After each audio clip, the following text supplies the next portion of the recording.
To Kill a Mockingbird, video 15. Question. Why should we study, review question of course, why should we study words from different perspectives? Don't tell yourself, just I know it. Explain to yourself in words, right? Produce the speech yourself. Answer. Go back to the video if you don't remember, because if I start explaining again, I'll spend the whole video here. Okay, important words. Shingle, droop, eave, veranda, right? Okay, so I'll read it again. If you have problems, go back to the last video. Rain-rotted shingles, drooped over the eaves of the veranda. Oak trees kept the sun away. The remains of a picket drunkenly guarded the front yard. A swept yard. Okay, picket. I hope yes, I put there a nice picture, you know. It's a pointed or sharpened pole or stake. We're talking about a fence, okay? Okay, but then I have a question for you. How is it possible that a kind of fence, you know, like sticks, are drunk? You know, because the remains of a picket drunkenly guarded the front yard. How is it possible? And the answer is, imagine, you know, with time some pickets just fell, and the others, you know, they're just like a drunk guy, you know, they're almost falling, they're falling to the front, or I don't know, backward. So that's how it's possible. Look, I have to tell you just a little bit about swept yard. Actually, I'm going to put in the description here, because swept yard is something kind of important culturally speaking, mainly in the South. All right, I'm going to read just the beginning of it. The swept yard is a landscape tradition once common in America's deep South. A bare dirt is like the ground without grass or anything, right? And bare with nothing. So a bare dirt area denuded of any grass, so you would clean of any grass, kept clean by sweeping with a broom made of twigs. The hard red clay of the bare earth yard would eventually become almost stone-like. The swept yard was the outdoor room. Okay, so that was the tradition. There's a nice picture of women sweeping their yard. Okay, I'll read just a little bit further. Okay, it's nice for us to get some, you know, some trivia. Back in the West Africa, especially due to the heat as well as space constraints, much of the cooking, washing of clothing and gathering was done outside. Therefore, for convenience, pest control and safety issues, neighbors swept their yards with crude brooms made of twigs, removing all grass, debris, and weeds from the area surrounding their homes. Most of the cooking was done outdoors. If there were grass, then there was the possibility of a stray ash, you know, like a ash coming from the fire, igniting the grass and starting the fire. Lawns were thought to be unnecessary and labor-intensive. In Africa, the natives were more concerned with growing crops than cutting grass. Okay, then there's a picture of people sweeping the yards in rural South Carolina. With the advent of slavery in America, West African slaves brought the concept of swept yards to America. And as European settlers were preoccupied with growing crops and not grass, the swept yard concept survived for centuries in the American South. Okay, and then the swept yard is mentioned in the novel To Kill a Mockingbird, where Radley had it, etc., etc. Okay, so going back there.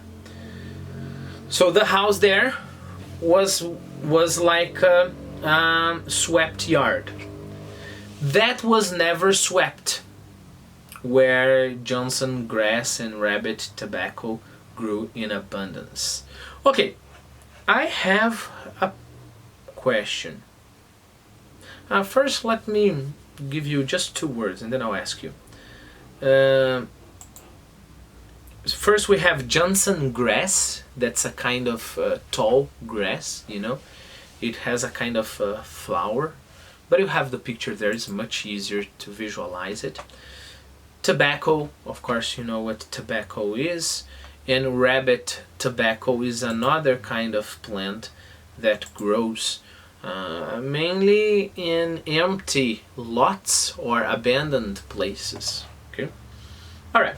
So we're talking about weed. You know, weed not in the meaning of smoking weed, but weed in the meaning of plants that are undesired. They're not desired when you plant anything. You know, they just grow. You know. Okay, Johnson grass and rabbit tobacco. And they're pretty tall. How is it possible that a swept yard, we have just seen it, that a swept yard is, you would clean your yard completely, you would remove any grass, and the earth would be very hard and, you know, clean. But a swept yard that was never swept, and on that swept yard that was supposed to be very clean and clear, there were lots of Johnson grass and rabbit tobacco. How is it possible? Really, try to answer that one. Answer. It was a swept yard because the ground probably was showing there. You know, the earth there was barren. It was not productive. It wouldn't be green and beautiful. Okay. But it was abandoned at the same time, so there will be plants here and there, you know, growing. Well, let's continue. Front yard, swept yard. Okay. Inside the house lived. This is another word I put there just for the phonetical transcript, right? The word is malevolent. Malevolent. One more time. Malevolent. Be careful, okay? Remember I told you about this E upside down. This E upside down in English is just the most important word in English. It's the most common word in English, right? In this word, we have 3 of those sounds. M, le, v, lent. Okay? When I pronounce those words, because I want you to realize the sound, I really emphasize, you know, those sounds. M, le, v, lent. But remember that by nature, those sounds are very weak. So I'm doing that so that you can realize the sound. After that, I want you to realize that when people pronounce those words, they almost get rid of the sound. So it would be malevolent. Malevolent, right? Okay, inside the house lived a malevolent phantom. People said he existed, but Jem and I had never seen him. People said he went out at night when the moon was down and peeped in windows.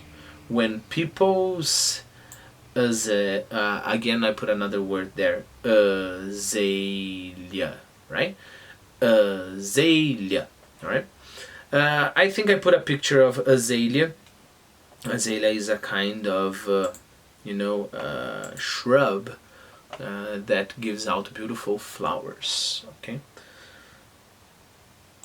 So first let's understand. So apparently there is this phantom, this monster or whatever it is, that through the night, I really like this idea, through the night he would get out of that house and he would start peeping in people's windows. Remember, when you peep, you know, like there is a keyhole and you start looking through the keyhole there, or I don't know, there is I don't know, you left your window slightly open, or you know, just a little slit between the curtains, and there will be somebody there looking through.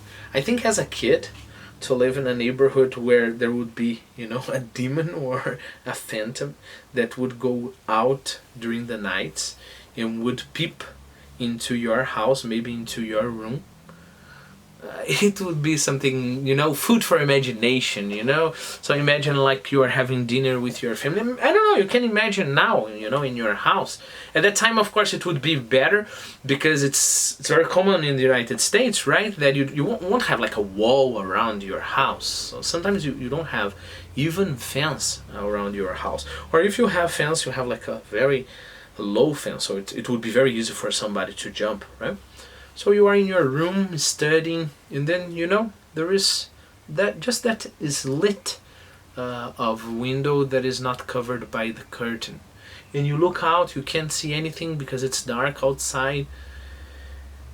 Maybe it's this phantom that is there, you know, just peeping, looking at you. Or you're having dinner with your family and you look at the window and you have the impression that somebody has just left. This is the kind of food for imagination this house would give people around the neighborhood, right? Okay, people said he went out at night when the moon was down and peeped in windows. When people's azaleas froze in a cold snap, it was because he had breathed on them. Cold snap, just to give you important words, a short period of cold weather. You know, just like in Curitiba. Here in Curitiba we have lots and lots of cold snaps, right? Everything is fine. I don't know if I can say fine because I don't like hot weather, right? But, you know, there is that very terrible weather, you know, hot days, the sun shining, and suddenly you have that cold snap to, you know, to give you some peace. So it's very cold for some days, you know, and then the weather goes back to what it was. And of course for the plants that's terrible, right? But when that happened in that neighborhood and in that town, people would say that probably it was because of that phantom. Any stealthy small crimes committed in Maycomb were his work. Stealthy, right?